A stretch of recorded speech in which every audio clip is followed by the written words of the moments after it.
Hello കൂട്ടുകാരെ, നമ്മുടെ സ്വന്തം ചാനലിലെ ഏറ്റവും പുതിയ വീഡിയോയിലേക്ക് എല്ലാവർക്കും സ്വാഗതം.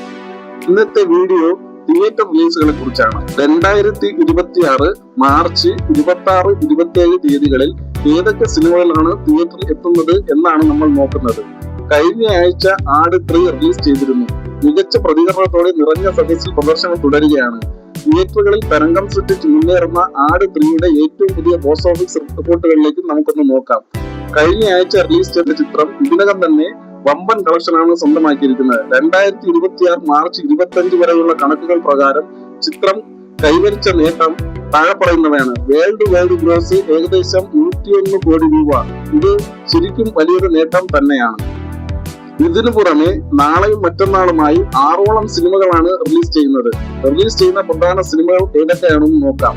പ്രോജക്ട് ഹെയിൽ മേരി, ഇതൊരു ഇംഗ്ലീഷ് സയൻസ് ഫിക്ഷൻ അഡ്വഞ്ചർ ഡ്രാമയാണ്. ഇംഗ്ലീഷ്, ഹിന്ദി, തമിഴ്, തെലുങ്ക് ഭാഷകളിൽ മാർച്ച് 26 റിലീസ് ചെയ്യും.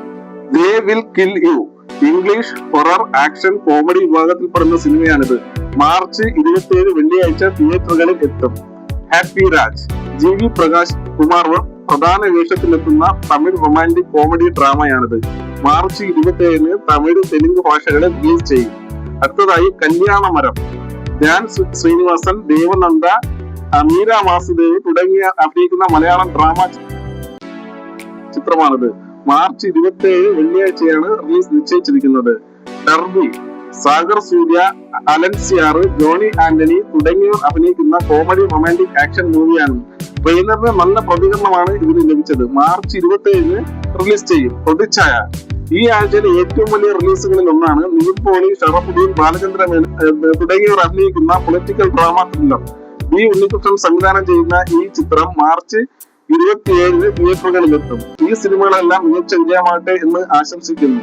കൂടുതൽ സിനിമകളുടെ അറിയിപ്പുകൾ വരുന്ന മുറയ്ക്ക് ഏറ്റവും ആദ്യം ഞാൻ നിങ്ങളെ അറിയിക്കുന്നതാണ്. ഈ സിനിമകളിൽ ഏത് സിനിമ കാണാനാണ് നിങ്ങൾ കൂടുതൽ കാത്തിരിക്കുന്നത്?